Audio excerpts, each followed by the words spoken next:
తిరుపతి రాములవారి గుడి దక్షిణ భాగం నందు వెంకటేశ్వర భజన మందిరం నందు ప్రతి శనివారం భక్తులకి జై గోపాల్ గారి ఆధ్వర్యంలో గత 11 సంవత్సరాలుగా అన్న ప్రసాద వితరణ కార్యక్రమం నిర్వహిస్తున్నారు. 25/10/2025 శనివారం వెంకటేశ్వర భజన మందిరం నందు అన్న ప్రసాద వితరణ కార్యక్రమం నిర్వహించారు. ఈ కార్యక్రమంలో విజయశేఖర్ రెడ్డి, పద్మశ్రీ దంపతులు మరియు జగన్నాథం పాల్గొన్నారు.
పదకొండు సంవత్సరాలు దాటి 13 వారాలుగా ప్రతి శనివారము 100 మందికి భోజనము పెట్టే భాగ్యము మాకు వెంకటేశ్వర స్వామి పద్మావతమ్మ కలిగించి ఉన్నారు. ఇంతటి మహద్భాగ్యాన్ని మాకు వారు ప్రసాదించినందుకు మేము జీవితాంతము వారి పాదాలకు శిరస్సు వంచి నమస్కరించుతున్నాము. ఈ కార్యక్రమముకు ఇప్పుడు వరుసగా మా జగన్నాథం గారు మాకు చాలా చేయూతించి ప్రతి వారము ఆయన నిధులతోనే ఈ భోజన కార్యక్రమాలు జరుగుతున్నది.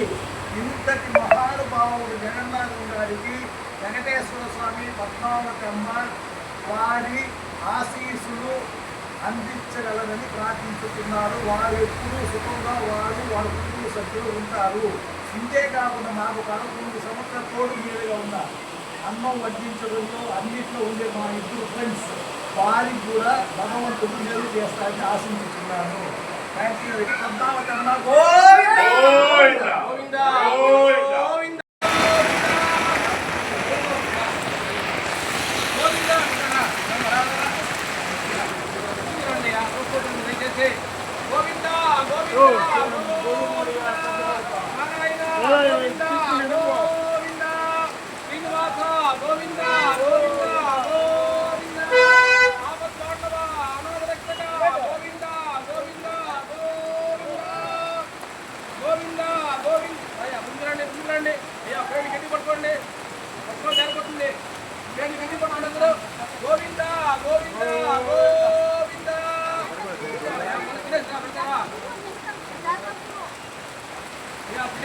మళ్ళీ మీకోసం ఉన్నాయి అన్నం చేతి గట్టి పట్టుకోండి దయచేసి వర్షం పడుతుంది. గోవిందా గోవిందా గోవిందా.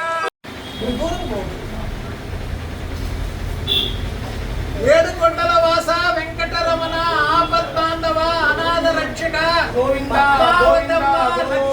అలివేలు మంగమ్మ వారి ఆశీస్సులతో 11 సంవత్సరాలు దాటి 13 వారాలుగా ప్రతి శనివారము 100 మందికి ఇక్కడ భోజనం పెడుతున్నాము. ఇంత మహద్భాగ్యాన్ని మాకు ప్రసాదించినందుకు మేము శిరస్సు వంచి శ్రీ వెంకటేశ్వర స్వామి వారికి, శ్రీ పద్మావతి అమ్మవారి పాదాలకు నమస్కరించుతున్నాము. ఈ కార్యక్రమంలో మాకు చాలా సహకరించుతున్న జగన్నాథం గారికి, వారి కుటుంబ సభ్యులకు, ఈరోజు దాతలైన విజయశేఖర్ రెడ్డి గారు, పద్మశ్రీ మేడం గారికి, విద్యానగర్ నుంచి మా కోసం వచ్చిన మేడం గారికి, వారు భర్త గారికి ఆ వెంకటేశ్వర స్వామి పద్మావతమ్మ ఆశీస్సులు, ఆరోగ్యము, ఆయుష్ ప్రసాదించవలని ప్రార్థించుతున్నాము.